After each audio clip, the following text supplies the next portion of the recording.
The room is dim, lit only by the wavering glow of candlelight. Shadows cling to the carved oak walls, stretching like dark fingers toward the small figure lying beneath heavy Tudor blankets. The air is thick with the smell of beeswax, damp cloth, and something sharper, the faint metallic tang of blood on the boy's breath. Edward VI, King of England, is just 15. His chest rises and falls in shallow, rattling gasps. Each breath is a struggle, each cough a burst of pain that makes the watching courtiers flinch. Priests murmur prayers in Latin, their voices low, afraid to disturb the silence that seems to tighten with every passing second. This fragile dying boy, is the only legitimate son of Henry VIII, the long-awaited heir for whom England bled, for whom queens were discarded, for whom heads rolled from the block. And now, before he can even taste the full weight of the crown, the Tudor dream is collapsing around him. Henry fought for years to secure a male heir, and yet his prize would slip away in the most haunting of ways. In the eyes of history, Henry VIII is the king who reshaped England with nothing less than ruthless determination. A man who broke from Rome, dissolved monasteries, and changed the very soul of the kingdom, all for the sake of securing the Tudor line. For decades, his reign was marked by a single obsession: a legitimate male heir to carry the crown after him. Wives were set aside, reputations destroyed, and enemies dispatched, all sacrifices to the altar of succession. And when Edward was born on October 12, 1537, the celebrations were deafening. Bells rang in every church, bonfires blazed through the night, and the streets of London swelled with cheers. This was no ordinary birth. It was the culmination of years of political upheaval and personal cost. The triumph Henry had dreamed of had finally arrived, but the reality was far more fragile than the myth. Edward's birth may have been Henry's ultimate victory, but his life was never the secure, unshakable legacy his father imagined. From the moment he entered the world, the boy who was supposed to secure the Tudor dynasty was already living in its shadow. Edward was born in October 1537, the long-awaited son of King Henry VIII and his third wife Jane Seymour, the only queen who gave Henry the heir he so desperately craved. But joy was mixed with sorrow. Jane Seymour died just 12 days after childbirth, leaving the infant prince motherless before he could even open his eyes to the court around him.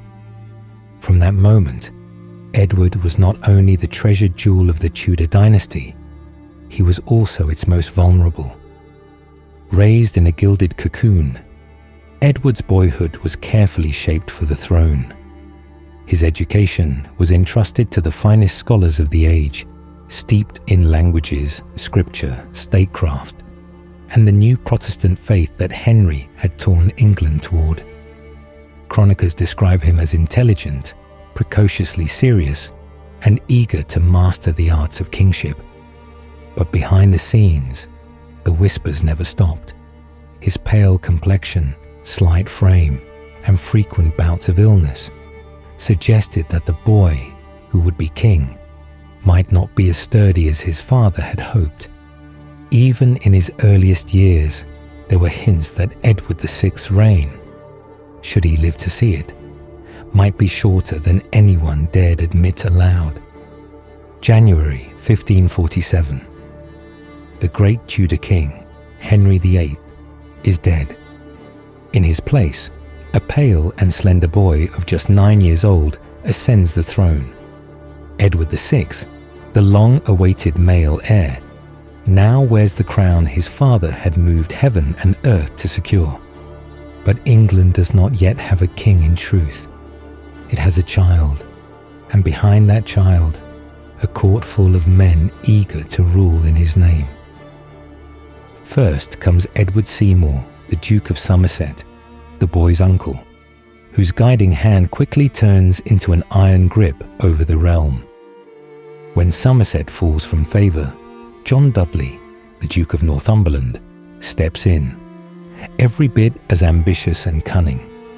Through it all, Edward's reign is marked by sweeping Protestant reforms, changes his father never dared to push so far, but also by the constant tug-of-war between powerful nobles who see in the boy not just a monarch, but a prize to be controlled. The young king sits on England's throne, but the levers of power are pulled elsewhere, and with each year, the shadow of political manipulation grows longer, even as Edward's own health begins to falter. Beneath the ermine robes and the golden crown, Edward VI was never the picture of robust Tudor strength. From his earliest years, chroniclers noted his pale complexion, his slight frame, and a constitution that seemed to bend under the weight of every winter chill. Even as he grew into his role, the young king was plagued by bouts of fever, persistent coughs, and mysterious ailments that left him bedridden for weeks at a time. Every illness fed the court's quiet fears that the heir Henry VIII had sacrificed so much to bring into the world might not live long enough to secure the dynasty's future. Behind the palace doors, whispers passed between nobles and servants alike. The boy is too fragile, too delicate. Perhaps the crown will outlive him. And for Edward himself, the burden of kingship at such a tender age was not just political. It was physical. Each royal duty, each endless audience, each ceremonial march chipped away at reserves of strength he could never quite replenish. The Tudor line had its male heir, but the foundations were already beginning to crack. It began quietly, almost unremarkably, in the cold months of early 1553. A deep, hacking cough that rattled Edward VI's thin frame. At first, the court hoped it was a passing chill, but as the weeks wore on, the cough deepened, tearing through his chest until each spasm left him breathless and trembling. Soon, flecks of crimson appeared on his handkerchief, unmistakable signs of blood in the lungs. Some whispered consumption, the dreaded wasting disease we now know as tuberculosis. Others feared an incurable fever that no medicine of the age could touch. His once bright eyes sank into shadow, his cheeks hollowed, and the vibrant boy king dwindled before the eyes of his courtiers. Servants helped him to his chair, then to his bed, until even sitting upright became a trial. The air in his chambers grew heavy with the smell of burning herbs and the sharp tang of vinegar. The doctors' feeble attempts to cleanse the sickness. They tried everything. Heated plasters pressed to his chest, potions of exotic spices and honey, even bleeding him in hopes of balancing the humours that, they believed, governed the body. Nothing slowed the relentless march of the disease, and Edward knew it. Though barely 15, the young king understood he was not to see another year. In the flickering candlelight, he summoned his strength to write his devise for the succession, a document that would bypass his half-sisters, Mary and Elizabeth, to secure a Protestant heir and protect the religious reforms he had championed. Each word was penned with the knowledge that his time was measured not in years or months, but in dwindling breaths.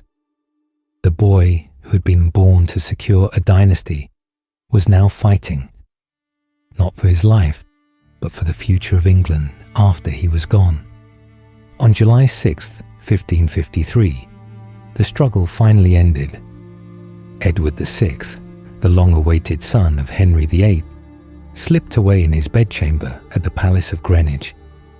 He was just 15 years old, a boy who had worn the crown for more than a third of his short life. The official proclamations were careful, almost evasive, describing his death as the will of God, the result of a grievous sickness. But within days, whispers coiled through the corridors of power. Some said the wasting disease had been tuberculosis. Others, more darkly, suggested poison, that the young king's death had been hastened by factions eager to control the succession. Yet Edward's final act still hung over England. By his own hand, in the devise for the succession, he had named Lady Jane Grey as his heir, bypassing both his half-sisters, Mary and Elizabeth, to keep the realm firmly Protestant. The moment the news of his death reached the highest ranks of the court, the machinery of succession whirred into motion. Jane Grey, barely 16, was declared queen. But instead of a seamless transition, Edward's choice ignited a political storm that would soon sweep across England, a storm born from the dying will of a boy king. Edward's carefully laid plans unravelled almost instantly. Within 9 days of Jane Grey's proclamation as queen, Mary Tudor, Henry VIII's eldest daughter, rallied support from nobles, the people, and the military. Jane was deposed without a battle, and Mary claimed the throne as Mary I. With Mary's accession came a swift and dramatic reversal of Edward's religious policies. England was steered back toward Catholicism, undoing years of Protestant reform that the boy king had championed under the guidance of his regents. Edward's death marked more than the loss of a young monarch. It was the collapse of Henry VIII's singular obsession, securing a lasting Protestant Tudor male line. The dream that had driven Henry to divorce, behead, and remarry until he had a son, ended in a cold chamber with Edward's final breath.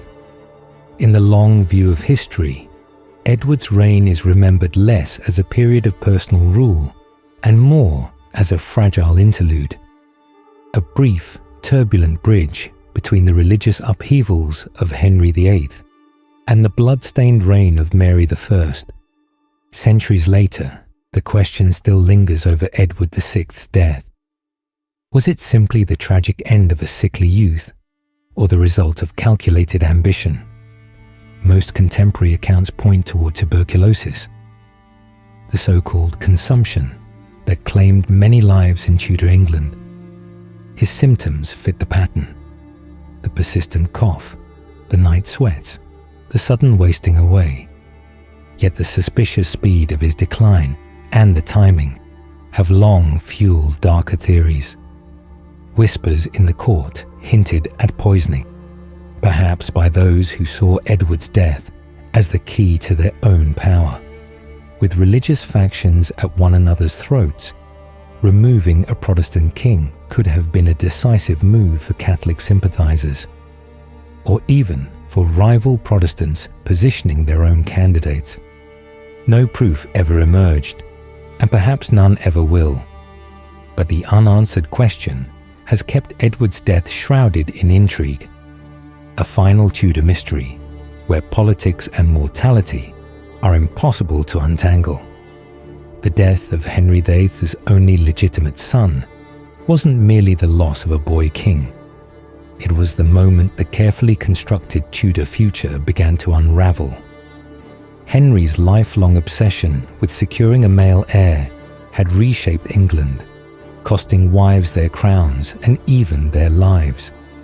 And yet, within just 6 years of Edward's reign, that dream crumbled into dust. His passing opened the floodgates for political upheaval, religious reversal, and a dynasty once thought unshakable teetering on the brink.